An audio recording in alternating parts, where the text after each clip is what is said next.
ഞാൻ എൻ്റെ അറിവില്ലാതെ തന്നെ 29 ലക്ഷം രൂപ എൻ്റെ അക്കൗണ്ടിൽ വരികയാണ്. അപ്പോൾ എൻ്റെ ദുബായിലെ സ്ഥാപനത്തിൽ നിന്ന് ഞങ്ങൾ $50 $40 കൊണ്ടുവന്നുകൊണ്ടിരുന്നതാണ്. അതിനൊക്കെ പുള്ളി തടയിട്ടു. പക്ഷേ തൊട്ടടുത്ത മാസം 2025 മാർച്ച് ആയപ്പോൾ എൻ്റെ അക്കൗണ്ട് അവർ ബ്ലോക്ക് ചെയ്യുകയും തുടർന്ന് എൻ്റെ അക്കൗണ്ടിലേക്ക് അൺഓതറൈസ്ഡ് ഇൻവേർഡ് എമൗണ്ട് വരാൻ തുടങ്ങി. ഈ റിയൽ എസ്റ്റേറ്റ് ബ്രോക്കേഴ്സോ അതൊക്കെ പിന്നീട് പ്രൂവ് ചെയ്ത കാര്യങ്ങളാണ്. അവർക്കെതിരെ ക്രിമിനൽ കേസ് കൊടുത്തിട്ടുണ്ട് കോടതിയിൽ. റിന്യൂ ചെയ്തെന്ന് പറഞ്ഞാൽ അവരുടെ സർവീസിനെയും അവരുടെ രക്ഷയ്ക്ക് വേണ്ടിയിട്ട് അവർ തന്നെ പൈസ കൊണ്ട് ഡെപ്പോസിറ്റ് ചെയ്തു. പേയ്മെന്റ് ഒന്നും നമ്മുടെ അക്കൗണ്ടിലേക്ക് വരുന്നില്ല. ഇവർ ഈ വസ്തു വിറ്റിട്ട് 50 ലക്ഷം രൂപ കമ്മീഷൻ മേടിക്കുന്നത് ബ്രോക്കറിന്റെ വോയിസ് റെക്കോർഡിൽ ഇരിപ്പുണ്ട്. എന്നെ അറിയിച്ചിട്ടില്ല, ഈ 19 ഡേയ്സിൽ എന്നെ ബാങ്ക് ബന്ധപ്പെട്ടിട്ടില്ല, ഞാനോട് കമ്മ്യൂണിക്കേറ്റ് ചെയ്തിട്ടില്ല, കമ്മിറ്റി കൂടി ഞങ്ങൾ അറിയിച്ചിട്ടില്ല. അത് മാത്രം വിറ്റാൽ മതി, എമൗണ്ട് മൊത്തം തീരും. മൊത്തം എത്രയായിരുന്നു താങ്കൾക്കുണ്ടായിരുന്നത്? 19.5 CR. ഒരാൾ എന്നെ വീട്ടിൽ വരുന്നു, എന്റെ മാതാപിതാക്കളെ ഭീഷണിപ്പെടുത്തുന്നു, തൊട്ടപ്പുറത്തെ വീട് എന്റെ ഭാര്യയും കുഞ്ഞും താമസിക്കുന്ന വീട്ടിൽ നിന്ന് ഭീഷണിപ്പെടുത്തുന്നു. അവർ കമ്മിറ്റി കൂടി ഇറ്റ് ഇസ് നോട്ട് വയബിൾ. എന്തുകൊണ്ട് അങ്ങനെ വയബിൾ ആണെന്ന് പറഞ്ഞു? നോട്ട് വയബിൾ എന്ന് പറയാൻ കാരണം ഞാൻ പറഞ്ഞ ട്രൈ പാർട്ടി എഗ്രിമെന്റിനോട് ഞങ്ങളെ ഒരു പേപ്പറിൽ പോലും അറിയിച്ചിട്ടില്ല ബാങ്ക്. ഞങ്ങളോട് യാതൊരു ബന്ധപ്പെട്ടിട്ടില്ല. അവർ തമ്മിൽ കൊളൂഷൻ ചെയ്ത് അവർ തുറന്നു കൊടുക്കണം. ഇത് 40-50 വാല്യുള്ള ബിൽഡിംഗ് ആണ്. ആസ് പെർ ദ ലോ ഇവിടെ നിലനിൽക്കുന്നുണ്ടെങ്കിൽ, ജുഡീഷ്യറി നിൽക്കുന്നുണ്ടെങ്കിൽ, ജുഡീഷ്യറി പറയുന്നത് അഡണ്ടം പോലെ എന്ത് സാധനം വന്നാലും 15 ഡേയ്സ് ടൈമാണ്. ഒറ്റയ്ക്ക് റിയൽ എസ്റ്റേറ്റ് ബ്രോക്കർമാരുടെ ചേർന്നിട്ട് 50 ലക്ഷമോ 1 കോടിയോ കമ്മീഷൻ വാങ്ങിച്ച് കൊള്ളയടിക്കുകയാണ്.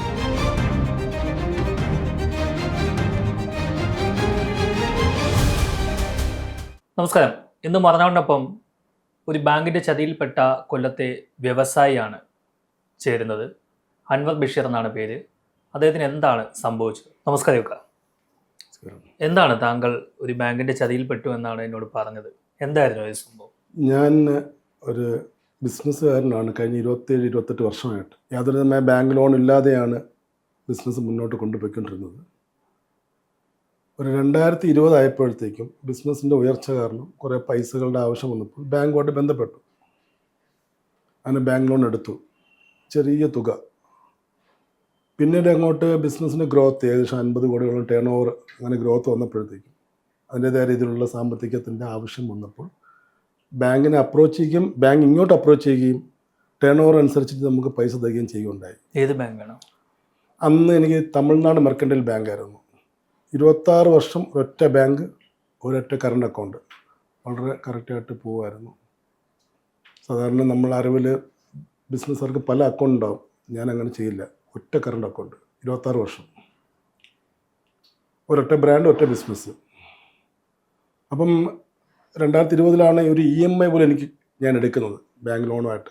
എനിക്ക് അതൊരു ബാങ്ക് ലോൺ EMI ഒന്നും ഇല്ലായിരുന്നു. അപ്പം അതിനുശേഷം ബിസിനസ്സിന് ഗ്രോത്ത് കൂടി. അപ്പോൾ കൂടുതൽ സാമ്പത്തിക ആവശ്യം വന്നു. ബാങ്കുകാർ ഇങ്ങോട്ട് അപ്രോച്ച് ചെയ്തു, ടേൺ ഓവർ കൂടുതലാണ്, ഇത്ര രൂപ തരാം. ഈവൻ എൻ്റെ ഓഫീസിൽ വന്ന് 1.5-2 മണിക്കൂറൊക്കെ ഇരുന്ന് കയ്യിലും പിടിച്ചിട്ട് ഒപ്പിടണം, ഇത്ര രൂപ, എല്ലാം കോടികളാണ്. 5 കോടി 6 കോടി തരികയാണ്. ഞാൻ പറഞ്ഞു എനിക്ക് വേണ്ട, ഒരു ഘട്ടത്തിൽ വേണ്ടെന്ന് പറഞ്ഞു. 6 കോടി രൂപയൊക്കെ താങ്കൾക്ക് ലോൺ തരാനായിട്ട് അവർ ക്യൂ നിൽക്കുകയായിരുന്നു? തീർച്ചയായും. എൻ്റെ ഓഫീസിൽ വന്ന് കാത്തു നിന്നിട്ട് 2021 എനിക്കിപ്പോഴും ഓർമ്മയുണ്ട്. 6 കോടി രൂപ സാങ്ഷൻ ആക്കിയിട്ട് ഞാൻ വേണ്ടെന്ന് പറയുക, എടുത്താൽ ശരിയാവില്ല. അപ്പോൾ അവർക്ക് തമിഴ്നാട് മെർക്കൻറ്റൈൽ ബാങ്കിന് അവർക്ക് അവർ IPO പോകുന്ന പബ്ലിക് ഷെയറിന്. അപ്പോൾ അവർക്ക് ഇഷ്യൂ ചെയ്യുമ്പോൾ അഡ്വാൻസ് കാണിക്കണം, ബാങ്കിന് താങ്കൾ ഒപ്പിടണം, ഹെഡ് ഓഫീസിൽ നിന്നൊക്കെ വിളിച്ചിട്ട് റിക്വസ്റ്റ് ചെയ്തു. അങ്ങനെയൊക്കെ നമ്മൾ അവരോട് സഹകരിച്ച് ബിസിനസ് ചെയ്ത് മുന്നോട്ട് പോയപ്പോൾ 2023 ഞാൻ ബാങ്ക് മാറിയായിരുന്നു. 2023 സെപ്റ്റംബറിലാണ് ഇന്ത്യൻ ബാങ്ക് കൊല്ലം മെയിൻ റോഡ് ബ്രാഞ്ചിലേക്ക് മാറിയപ്പോൾ ഒരു എൻഹാൻസ്മെൻറ്റോടുകൂടിയാണ് മാറിയത്. ആദ്യമായിട്ടാണ് ഒരു ബാങ്ക് മാറുന്നത് തന്നെ ഈ 28 വർഷത്തെ ബിസിനസ്സിൽ. അത് ടേക്ക് ഓവർ അങ്ങനെയാണോ? ടേക്ക് ഓവർ തമിഴ്നാട് മെർക്കൻറ്റൈൽ ബാങ്കിൽ നിന്ന് ഇന്ത്യൻ ബാങ്കിൽ ടേക്ക് ഓവർ ചെയ്തു. ബാങ്ക് അടുത്തടുത്ത് തന്നെയാണ് ബ്രാഞ്ചുകൾ. അപ്പോൾ ഒരു 7 കോടി രൂപയോളം എനിക്ക് എൻഹാൻസ്മെൻറ്റ് തന്നാണ് ഞാൻ ടേക്ക് ഓവർ അങ്ങോട്ട് പോയത്. നല്ല ബിസിനസ്സാണ്, നന്നായിട്ട് പോവുകയാണ്.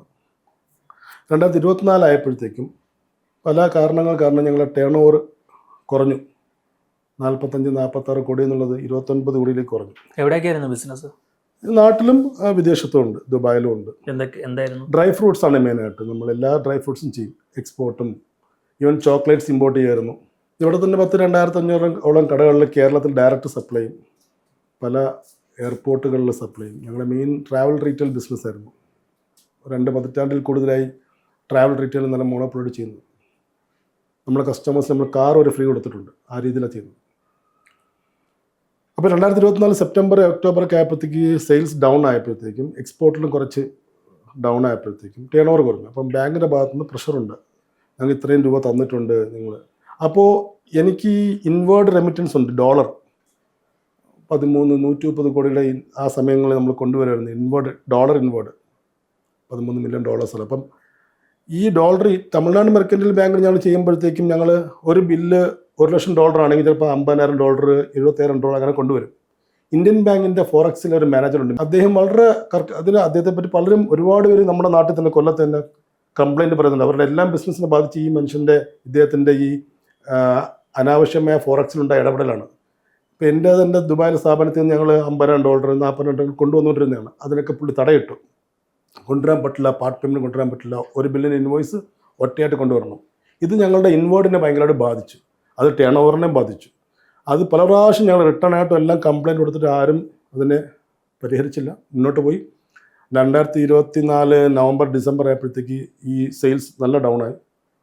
അപ്പം 2025 ഫെബ്രുവരി മാസമായപ്പോൾ ബാങ്ക് തന്നെ എന്നോട് മെയിൽ അയച്ചു, എന്നെ അപ്രോച്ച് ചെയ്ത് പറഞ്ഞു, നിങ്ങളൊരു MSME എൻ്റർപ്രണറാണ്, സോ നിങ്ങൾക്ക് കറക്റ്റീവ് ആക്ഷൻ പ്ലാൻ ചെയ്തു തരാൻ പറ്റും എന്ന് ബാങ്ക് ഇങ്ങോട്ട് പറയുകയാണ്. അതിൻ്റെ അടിസ്ഥാനത്തിൽ ഞങ്ങൾ ആ ഫെബ്രുവരി മാസം തന്നെ 2 ദിവസം കഴിയുമ്പോൾ ഞങ്ങൾ കറക്റ്റീവ് ആക്ഷൻ പ്ലാൻ കൊടുത്തു എൻ്റെ അക്കൗണ്ട് റീസ്ട്രക്ചർ ചെയ്യാനായിട്ട്. പക്ഷേ തൊട്ടടുത്ത മാസം 2025 മാർച്ച് ആയപ്പോൾ എൻ്റെ അക്കൗണ്ട് അവർ ബ്ലോക്ക് ചെയ്യുകയും തുടർന്ന് എൻ്റെ അക്കൗണ്ടിലേക്ക് അൺഓതറൈസ്ഡ് ഇൻവേർഡ് എമൗണ്ട് വരാൻ തുടങ്ങി. എൻ്റെ അറിവില്ലാതെ തന്നെ 29 ലക്ഷം രൂപ എൻ്റെ അക്കൗണ്ടിൽ വരികയാണ്. ഈ ബാങ്ക് ഉദ്യോഗസ്ഥർ പിന്നീടാണ് തെളിഞ്ഞത്, ബാങ്ക് ഉദ്യോഗസ്ഥരായിട്ടുള്ള 2 പേര്, ഒന്ന് റീന ചാക്ക എന്ന് പറയുന്ന AGM-ഉം വാസൻ എന്ന് പറയുന്ന ചീഫ് മാനേജറായിട്ട്. എന്തിനാണ് അങ്ങനെ ചെയ്യാൻ കാരണം, ഒരു അക്കൗണ്ട് ഒരു ബാങ്കിൽ നിന്ന് ടേക്ക് ഓവർ ചെയ്ത് പോയാൽ വിത്തിൻ 16 മന്ത്സ് 16 മാസത്തിനകം ആ അക്കൗണ്ട് സ്ട്രെസ് ഉണ്ടായാൽ, സ്ലിപ്പായാൽ, അക്കൗണ്ട് സ്ലിപ്പ് എന്ന് പറയും, സ്ലിപ്പായാൽ ഈ ടേക്ക് ഓവർ ചെയ്യാൻ മേൽനോട്ടം വഹിച്ച ഉദ്യോഗസ്ഥരെ ബാധിക്കും, അവരുടെ സർവീസിനെ ബാധിക്കും. അപ്പോൾ ഇവർക്ക് ഇത് സ്ലിപ്പാവാൻ പാടില്ല, എന്നാൽ റീസ്ട്രക്ചറിങ് ചെയ്ത് തരാൻ കഴിയും. പക്ഷേ ഈ റീസ്ട്രക്ചറിങ് ചെയ്ത് തരുന്നതിന് മുമ്പ് തന്നെ ഈ ഞങ്ങളുടെ പ്രോപ്പർട്ടീസ്, മോർഗേജ് ചെയ്യുന്ന പ്രോപ്പർട്ടീസ് എല്ലാം ഹൈ നെറ്റ്വർക്ക് പ്രോപ്പർട്ടീസാണ്. ഒന്നൊരു കൊമേഴ്ഷ്യൽ ബിൽഡിംഗ്, കൊമേഴ്ഷ്യൽ ലാൻഡ്, ഒരു റെസിഡൻഷ്യൽ പ്രോപ്പർട്ടി, 3 പ്രോപ്പർട്ടിയാണ്. ഈ കൊമേഴ്ഷ്യൽ ബിൽഡിംഗ് ആൾക്കാർക്ക് വലിയ താല്പര്യമാണ്. മീൻസ് ഈ ബാങ്കിൻ്റെ ഉദ്യോഗസ്ഥർ റിയൽ എസ്റ്റേറ്റ് ബ്രോക്കേഴ്സുമായിട്ട് ബന്ധപ്പെട്ട് അതിന് മുമ്പ് തന്നെ ചർച്ചകൾ ആരംഭിച്ചു, ഇതെങ്ങനെ സെറ്റിൽ ചെയ്യാം. ഞങ്ങൾ പറഞ്ഞു, നിങ്ങൾ റീസ്ട്രക്ചറിങ് തരിക, എൻഹാൻസ്മെൻറ്റ് തരിക, അതിനുള്ള പ്രൊഫൈൽ എനിക്കുണ്ട്, അതിനുള്ള സിസ്റ്റമുണ്ട്, ഫ്രെയിം വർക്ക് MSME ഉണ്ട്, തരിക. അത് തരാമെന്ന് പറഞ്ഞ് 5 CR എൻഹാൻസ്മെൻറ്റ് തരാമെന്ന് പറഞ്ഞ് ഈ AGM തന്നെ എൻ്റെ ഗ്യാരണ്ടേഴ്സിൻ്റെ കയ്യിൽ നിന്നും എൻ്റെ കയ്യിൽ നിന്നും ഒപ്പിട്ട് വാങ്ങിക്കുകയും ചെയ്തു. കറക്റ്റീവ് ആക്ഷൻ പ്ലാൻ തരാമെന്ന് പറഞ്ഞ് മെയിലും അയച്ചു ഇങ്ങോട്ട്. പിന്നീട് നടന്നത് ഈ റിയൽ എസ്റ്റേറ്റ് ബ്രോക്കേഴ്സോ അതൊക്കെ പിന്നീട് പ്രൂവ് ചെയ്ത കാര്യങ്ങളാണ്. അതിനൊക്കെതിരെ അവർക്കെതിരെ ക്രിമിനൽ കേസ് കൊടുത്തിട്ടുണ്ട് കോടതി തന്നെ. അവർക്ക് റീസ്ട്രക്ചറിങ് ചെയ്തു തരാൻ താല്പര്യമില്ല. അവർ മാർച്ച് മാസം 2025 29 ലക്ഷം എൻ്റെ അക്കൗണ്ടിൽ കൊണ്ടുവന്നിട്ട് എൻ്റെ അക്കൗണ്ട് റിന്യൂ ചെയ്യുക ചെയ്തത്. 2025 മാർച്ച് 20 എൻ്റെ total amount worth around 19.5 CR, almost 20 CR ആണ്. അത് അവർ റിന്യൂ ചെയ്യുകയാണ്. റിന്യൂ ചെയ്യണമെങ്കിൽ ഒരുപാട് മാനദണ്ഡങ്ങളുണ്ട്. ഒന്ന് ടേൺ ഓവർ ഉണ്ടായിരിക്കണം, അതുപോലുള്ള പല നിബന്ധനകളുണ്ട്. ഇവർ എൻ്റെ അക്കൗണ്ടിലേക്ക് എൻ്റെ അക്കൗണ്ടിനെ ബാലൻസിൻ്റെയൊക്കെ താഴെ കൊണ്ടുവന്നിട്ട് റിന്യൂ ചെയ്തിട്ട് കുറേ കണ്ടീഷൻസ് വെച്ചിട്ട് വിത്തിൻ 10 ഡേയ്സ് മാർച്ച് 30 2025 എൻ്റെ അക്കൗണ്ട് NPA ആക്കുവാണ്. എവിടെയും കേട്ട് കേൾവില്ലാത്ത കാര്യമാണ്. ഒരു അക്കൗണ്ട് NPA ആകുന്നതിന് ഒരുപാട് നിബന്ധനകളുണ്ട്. ഒന്നെങ്കിൽ 90 ഡേയ്സിൽ നോൺ പേയ്മെൻറ്റ് ഉണ്ടാവണം. ഇവർ സ്റ്റാറ്റ്യൂട്ടറി ഓഡിറ്റ് കാരണമാണ് NPA ആയെന്ന് പറയും. ഇവർക്കറിയാം ആക്ച്വലി സ്റ്റോക്ക് കുറവാണ്, പല കാരണങ്ങളുണ്ട്. ഇവരെന്തിനാ എൻ്റെ അക്കൗണ്ട് റിന്യൂ ചെയ്തെന്ന് പറഞ്ഞാൽ അവരുടെ സർവീസിനെയും അവരുടെ രക്ഷയ്ക്ക് വേണ്ടിയിട്ട് അവർ തന്നെ പൈസ കൊണ്ട് ഡെപ്പോസിറ്റ് ചെയ്തിട്ട് അവർ റിന്യൂ ചെയ്യുകയാണ്, റീസ്ട്രക്ചറിങ് തരാതെ. എൻ്റെ സ്കീം നഷ്ടപ്പെടുകയാണ്. പേയ്മെന്റ് ഒന്നും നമ്മുടെ അക്കൗണ്ടിലേക്ക് വരുന്നില്ല, വന്നുകൊണ്ടിരുന്നതാണ് ഫെബ്രുവരി മാർച്ചിലും. പക്ഷേ ആ സമയത്തും എൻ്റെ അക്കൗണ്ട് ഫെബ്രുവരി മാസം 2025 ബ്ലോക്ക് ആക്കുവാണ്. ഞാൻ പർച്ചേസും സെയിൽസും നടത്തിക്കൊണ്ടിരിക്കുന്ന അക്കൗണ്ടാണത്. ബാങ്ക് തന്നെ ബ്ലോക്ക് ആക്കുവാണ്. അതെന്തായിരുന്നു അതിൻ്റെ ലക്ഷ്യത്തിൻ്റെ പിന്നിൽ? ആ ലക്ഷ്യം, ആ സമയത്ത് ഞാൻ കറക്റ്റായിട്ട് ഇൻട്രസ്റ്റ് അടച്ചുകൊണ്ടിരിക്കുകയാണ്. പക്ഷേ ഇവരെ സംബന്ധിച്ചിടത്തോളം ഞാൻ ബിൽഡിംഗ് വിൽക്കണം, നല്ല എൻ്റെ പ്രൂഫുണ്ട്. ഞാൻ പറയും ബിൽഡിംഗ് വിൽക്കേണ്ട കാര്യമില്ല, എനിക്കൊന്നും വിൽക്കേണ്ട കാര്യമില്ല, എനിക്ക് റീസ്ട്രക്ഷൻ തരിക, എല്ലാം ശരിയാവാൻ പറ്റും. എനിക്ക് ബിസിനസ് ഉണ്ട്, എൻ്റെ റണ്ണിങ് ബിസിനസ്സാണ്, എനിക്കെൻ്റെ ബ്രാൻഡുണ്ട്, എനിക്ക് ഇത്രയും കസ്റ്റമേഴ്സ് ഉണ്ട്, എല്ലാം ഉണ്ട്. പക്ഷെ അവർക്കത് ഇതിൽ ഒരു റിക്കവറി മാനേജർ റിട്ടയർ ആവാൻ ആ വർഷം റിട്ടയർ ആവുകയാണ്, ഒരാൾ ട്രാൻസ്ഫർ ആണ്, ഇൻറ്റേർണലായിട്ട് കുറേ കാര്യങ്ങളുണ്ട്. ഇവരെൻ്റെ അക്കൗണ്ടിൽ കുറേ പൈസ കൊണ്ടിട്ടിട്ടുണ്ട്, ഇവർക്ക് ആ പൈസ തിരിച്ചെടുക്കണം. ഇവർ ഈ വസ്തു വിറ്റിട്ട് 50 ലക്ഷം രൂപ കമ്മീഷൻ മേടിക്കുന്നത് ബ്രോക്കറിൻ്റെ വോയിസ് റെക്കോർഡിൻ്റെ ഇരിപ്പുണ്ട്. ആ സമയങ്ങളാണ് ഇതൊക്കെ. തുടർന്ന് അങ്ങോട്ട് പോയി വളരെ ക്വിക്കായിട്ട് ഇവർ സെക്യൂരിറ്റീസിൻ്റെ ആക്ടിലേക്ക് പോയി വിത്തിൻ 1 month. അതും ചെയ്യാൻ പാടില്ല as per the law. So വളരെ ഫാസ്റ്റായിട്ട് റിക്കവറി ആക്ഷനിൽ മുന്നോട്ട് പോയി. ഞാൻ സ്വാഭാവികമായിട്ടും ഹൈക്കോടതിയെ സമീപിച്ചു, റിട്ട് പെറ്റീഷൻ കൊടുത്തു. ഒരു 3 മാസത്തോളം ആർഗ്യുമെൻറ്റും ഹിയറിങ്ങും ഉണ്ടായിരുന്നു. അതിൻ്റെ ഭാഗമായിട്ട് അന്ന് വരെയും പൊതുവിലുള്ള അഡ്വക്കേറ്റ്സുമായിട്ടുള്ള സഹകരണം കൊണ്ട് പറഞ്ഞാണ് എല്ലാ അഡ്വക്കേറ്റ്സും പറഞ്ഞു, ഒരു സർഫാസി പ്രൊസീഡിങ്സ് നടക്കുന്ന ഒരു സ്ഥാപനത്തിന് ഹൈക്കോടതി നിന്ന് റിലീഫ്, അതും റീസ്ട്രക്ചറിങ് സംബന്ധമായി MSMEക്ക് കിട്ടുന്ന ഒരു ഓർഡർ കിട്ടാറില്ല. എനിക്ക് അതും വളരെ കർക്കശക്കാരനായ ഒരു ജസ്റ്റിസ് ഉണ്ട്, അദ്ദേഹത്തിൻ്റെ ബെഞ്ചിൽ നിന്നും സെപ്റ്റംബർ 2025 എനിക്ക് വളരെ സുപ്രധാനമായ ഒരു വിധി കിട്ടി. ബാങ്കിന് ഇൻസ്ട്രക്ഷൻ കൊടുക്കുകയാണ്, ഈ അക്കൗണ്ട് MSME ആണ്, നിങ്ങളതിന് കമ്മിറ്റി കോൺസ്റ്റിറ്റ്യൂട്ട് ചെയ്തിട്ട് റീസ്ട്രക്ചറിങ് വേണ്ടിയിട്ടുള്ള കാര്യങ്ങൾ ചെയ്തു കൊടുക്കുക. കാരണം ഇവരെൻ്റെ അക്കൗണ്ട് സ്ലിപ്പാക്കിയത് റീസ്ട്രക്ചറിങ് ചെയ്യാതെയാണ്. റീസ്ട്രക്ചറിങ് ചെയ്യാൻ കമ്മിറ്റി കൂടിയിട്ടില്ല. ഞാൻ MSME ആണെന്ന് കണ്ടെത്തിയത് ബാങ്ക് തന്നെയാണ്. എന്നോട് ഇങ്ങോട്ടാണ് അവർ ആവശ്യപ്പെട്ടത്. സോ ജസ്റ്റിസ് റീസ്ട്രക്ചറിങ്ങിനുള്ള കാര്യങ്ങൾ ഏർപ്പാട് ചെയ്യുക. സെപ്റ്റംബർ 2025 ഓർഡർ ജഡ്ജ്മെൻറ്റ് വരുന്നു. വിത്തിൻ 19 days എനിക്കൊരു ഇമെയിൽ വരികയാണ്, your restructuring proposal is not viable. ഒറ്റ ലൈൻ. എന്നെ അറിയിച്ചിട്ടില്ല, ഈ 19 days എന്നെ ബാങ്ക് ബന്ധപ്പെട്ടിട്ടില്ല, ഞാനോട് കമ്മ്യൂണിക്കേറ്റ് ചെയ്തിട്ടില്ല, കമ്മിറ്റി കൂടി ഞങ്ങൾ അറിയിച്ചിട്ടില്ല. അവർ കമ്മിറ്റി കൂടി ഇറ്റ് ഈസ് നോട്ട് വയബിൾ. എന്തുകൊണ്ട് അങ്ങനെ വയബിൾ ആണെന്ന് പറഞ്ഞേ? നോട്ട് വയബിൾ എന്ന് പറയാൻ കാരണം ഇവർക്ക് റീസ്ട്രക്ചറിങ് ചെയ്യണ്ട. ഇവർക്ക് എൻ്റെ സെക്യൂരിറ്റേഷൻ ആക്ടിൽ സെയിൽ ഇട്ടിട്ട് സാധനം എൻ്റെ പ്രോഡക്റ്റ് വിട്ടിട്ട് അല്ലെങ്കിൽ എൻ്റെ മോർഗേജ് പ്രോപ്പർട്ടി വെക്കുക, ഈ അക്കൗണ്ട് ക്ലോസ് ചെയ്യുക. അതിന് പിന്നിലുള്ള കാരണങ്ങൾ ഓൾറെഡി ഈ വാസൻ എന്ന് പറയുന്ന റിക്കവറി മാനേജർ, ട്രിവാൻഡ്രത്തിരിക്കുന്ന മാനേജറും ശിവകുമാർ എന്ന് പറയുന്ന ഒരു റിയൽ എസ്റ്റേറ്റ് ബ്രോക്കറുമായിട്ട് ഓൾറെഡി ടൈപ്പാണ്. ഇതെല്ലാം ഞാൻ ഇപ്പോൾ ഇന്ന് കമ്മീഷണർ ഓഫീസിൽ കൊടുത്ത പരാതിയിൽ ഇതെല്ലാം കൊടുത്തിട്ടുണ്ട്. താങ്കളുടെ ആ കൊല്ലത്തെ ബിൽഡിംഗ് ടെക്സ്റ്റൈൽസ് ബിൽഡിംഗ് അത് ബിസിനസ് ആക്കുക, അത് മാത്രം വിറ്റാൽ മതി, എമൗണ്ട് മൊത്തം തീരും. മൊത്തം എത്രയായിരുന്നു താങ്കൾക്കുണ്ടായിരുന്നത്? 19.5 CR. അപ്പം അത് ആ പ്രോഡക്റ്റ് ആ ഒരു ബിൽഡിംഗ് തന്നെ മാർക്കറ്റ് വാല്യൂ അതിനെക്കാട്ട് ഡബിൾ ഉണ്ട്. അതറിയാവുന്നതുകൊണ്ടും അത് മേടിക്കാൻ ആൾക്കാർ താല്പര്യപ്പെടുന്നതുകൊണ്ടും ഇവർക്ക് അത് വിൽക്കുക. ഇതിനിടയ്ക്ക് ഞാൻ ഓഗസ്റ്റ് മാസം 2025 ഈ പറഞ്ഞ മാനേജർമാർക്കെതിരെ CMB ഫയൽ ചെയ്തു, കൊല്ലം ചീഫ് ജുഡീഷ്യൽ മജിസ്ട്രേറ്റിൽ. ഇവർ എൻ്റെ അക്കൗണ്ടിലേക്ക് അൺഓതറൈസ്ഡ് ഇൻവേർട്സ് വന്നിട്ടുണ്ടെന്ന് പറഞ്ഞു. ഇതെല്ലാം റിവെഞ്ചിലേക്ക് പോയി. ഇവർ ജസ്റ്റിസ് നിയാസ് പാസ്സാക്കിയ ഈ ഓർഡറിനെ കാറ്റിൽ പറത്തിക്കൊണ്ട് ഈ ഹൈക്കോടതിയിൽ നിന്ന് ഒരു സർഫാസി ആക്ടിൽ MSME എൻ്റർപ്രണറിന് കിട്ടാവുന്ന ഏറ്റവും ഉജ്ജ്വലമായ ഓർഡർ അത് നിൽക്കെ തന്നെ വിത്തിൻ 19 days ഇവർ ഇറ്റ് ഈസ് നോട്ട് വയബിൾ എന്ന് പറഞ്ഞ് ഇമെയിൽ അയക്കുന്നു. നെക്സ്റ്റ് ഡേ പുതിയ സെയിൽ ലെറ്റർ ഇഷ്യൂ ചെയ്യുന്നു, ക്വിക്കായിട്ട് പോവുകയാണ്. ഇതിൻ്റെ ഇടയ്ക്ക് without any notice, without any email communication, ബാങ്കിൻ്റെ വക്കീലെന്ന് പിന്നെയാണ് വക്കീലെന്ന് അറിയുന്ന പോലും ഒരാൾ എൻ്റെ വീട്ടിൽ വരുന്നു, എൻ്റെ മാതാപിതാക്കളെ ഭീഷണിപ്പെടുത്തുന്നു, തൊട്ടപ്പുറത്തെ വീട് എൻ്റെ ഭാര്യയും കുഞ്ഞും താമസിക്കുന്ന വീട്ടിൽ നിന്ന് ഭീഷണിപ്പെടുത്തുന്നു. നവംബർ 3 പോലീസുകാരോട് വരും, ഇറങ്ങി കൊടുത്തോണം. അങ്ങനെ പറയാൻ അദ്ദേഹത്തിന് റൈറ്റ് ഇല്ല, ട്രസ് പാസിംഗ് ആണ്, അതിക്രമിച്ച് കയറി ഭീഷണിപ്പെടുത്തിക്കാണ്. അങ്ങനെ എന്തെങ്കിലും ഉണ്ടെങ്കിൽ അഡ്വക്കേറ്റ് കമ്മീഷൻ്റെ നോട്ടീസാണ് വരേണ്ടത്. ആ നോട്ടീസ് പ്രകാരമാണ് അത് അറിയിക്കേണ്ടത്. ബാങ്ക് ഇമെയിൽ അയക്കുക വേണ്ടത്. ഇങ്ങനെ ഒരു കമ്മ്യൂണിക്കേഷനും ഇല്ലാതെ ബ്ലൈൻഡായിട്ട് ഒരാൾ വീട്ടിൽ വന്ന് കയറുകയാണ്. നമ്മളോട് മാതാപിതാക്കളും ഭാര്യയെ 2 വയസ്സുള്ള കുഞ്ഞിൻ്റെ അടുത്ത് പറയുകയാണ്, വീട്ടിൽ പോലീസ് അവർ മാറിക്കോണം നവംബർ 3 അന്ന് തന്നെ പരാതി കൊടുത്ത് ഇന്ന് വരെ ഒരു നടപടിയും പോലീസ് സ്വീകരിച്ചിട്ടില്ല. അതിപ്പോൾ ഹൈക്കോടതി നിൽക്കുകയാണ് കേസ്. നവംബർ 3 മുമ്പായിട്ട് വീണ്ടും അപ്പത്തിന് റിട്ട് പെറ്റീഷൻ കൊടുത്തു. പുതിയത് ഇങ്ങനെ ഞങ്ങൾ കൊടുത്ത റീസ്ട്രക്ചറിങ് പ്രപ്പോസൽ അവർ വീണ്ടും നോട്ട് വയബിൾ എന്ന് പറഞ്ഞു.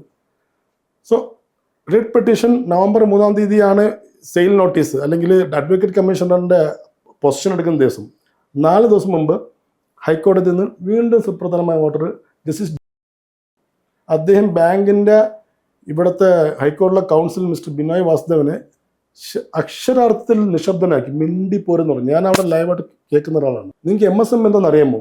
ജസ്റ്റിസ് ബിനോയോട് ചോദിക്കും, നിങ്ങൾ MSME എന്താണെന്ന് അറിയാമോ? നിങ്ങൾ എങ്ങനെ നോട്ട് വയബിൾ എന്ന് പറയും? എന്ത് കാരണം നോട്ട് വയബിൾ എന്ന് പറയും? നിങ്ങൾ എന്തെങ്കിലും റീസൺ പറഞ്ഞോ നോട്ട് വയബിൾ എന്ന്? So you have to reconstitute the committee and it should be a speaking order. ഇതാണ് ഓർഡർ. എന്തുകൊണ്ട് വയബിൾ ആണെന്നോ വയബിൾ അല്ലെന്നുള്ളത് സ്പീക്കിംഗ് ഓർഡറായിട്ട് തരണം എന്ന് ജസ്റ്റിസ് ജയചന്ദ്രന് നല്ലൊരു ഓർഡർ കിട്ടി.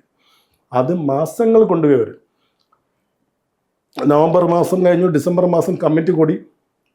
അവർക്ക് വേറൊരു മാർഗ്ഗമില്ലാതെ എന്നെ അറിയിക്കേണ്ടി വന്നു. ഞാൻ തന്നെ, ഇപ്പം ഞാനൊരു ചാർട്ടേഡ് അക്കൗണ്ടിനെ ഒരു അക്കൗണ്ടിനെ അറിയാൻ പറ്റില്ല, ഞാൻ തന്നെ കമ്മിറ്റിക്ക് പങ്കെടുത്തു. ആ കമ്മിറ്റിയിൽ ഞാനിപ്പോൾ പങ്കെടുത്തതിന് മുഴുവൻ റെക്കോർഡിംഗ് എൻ്റെ കയ്യിലിരിപ്പുണ്ട്. ഞാൻ ചെന്നാണ് ആദ്യം ചോദിച്ചത്, നിങ്ങൾ ഒക്ടോബറിൽ കൂടിയെന്ന് പറയുന്ന കമ്മിറ്റിയുടെ മിനിറ്റ്സ് എവിടെ? അത് ഞങ്ങൾ തരാം. അപ്പോൾ ആദ്യം ഞാൻ കമ്മിറ്റി ഇരിക്കും, നിങ്ങൾ എല്ലാവരും ഉണ്ട്, ചെയർമാനുണ്ട്, എല്ലാവരും. Give me the minutes of the committee you constitute on the October month. അത് തരാം. ഞാൻ പറയും, ഈ കമ്മിറ്റിയിൽ ആരൊക്കെ പങ്കെടുക്കുന്നു പറയൂ. ഡീറ്റെയിൽസ് എല്ലാം വാങ്ങിച്ചു. അതിനകത്ത് വന്നിരുന്ന മാഡം ജനറൽ മാനേജറാണ് ജില്ലാ വ്യവസായ വകുപ്പിൻ്റെ തിരുവനന്തപുരത്ത് മ്യൂസിയത്തിനടുത്തുള്ള. ആ മാഡം ഓപ്പണായിട്ട് പറഞ്ഞു, ഫസ്റ്റ് കമ്മിറ്റി ഞാൻ പങ്കെടുത്തിട്ടില്ല. അപ്പോൾ അവർ പറയായിരുന്നു മാഡം ഉണ്ടായിരുന്നു. മാഡം ഉണ്ടായിരുന്നു, ഞാൻ ഇല്ലായിരുന്നു. അത് അവിടെ തന്നെ ഒരു കോൺട്രാഡിക്ടറി സംഭവം ഉണ്ട് അവിടെ. അപ്പം മിനിറ്റ്സ് തരാത്തതിന് കാരണം അതാണ്, ഇവർ തട്ടിക്കൂട്ടിയാണ് ആദ്യം പറഞ്ഞത്. രണ്ടാമത്തെ കമ്മിറ്റി ഞാൻ പങ്കെടുക്കുമ്പോൾ തന്നെ ആ മാഡവും വേറൊരു അവരുടെ ഒരാളെ കൊണ്ട് ഇരുത്തിയിട്ടുണ്ട്, ഒരു ചാർട്ടൊക്കെ ഉണ്ട്. അവർ തന്നെ ആളിനെ കൊണ്ട് ക്ലാസ് എടുത്തുകൊണ്ട് ഇരുത്തിയിരിക്കുകയാണ്.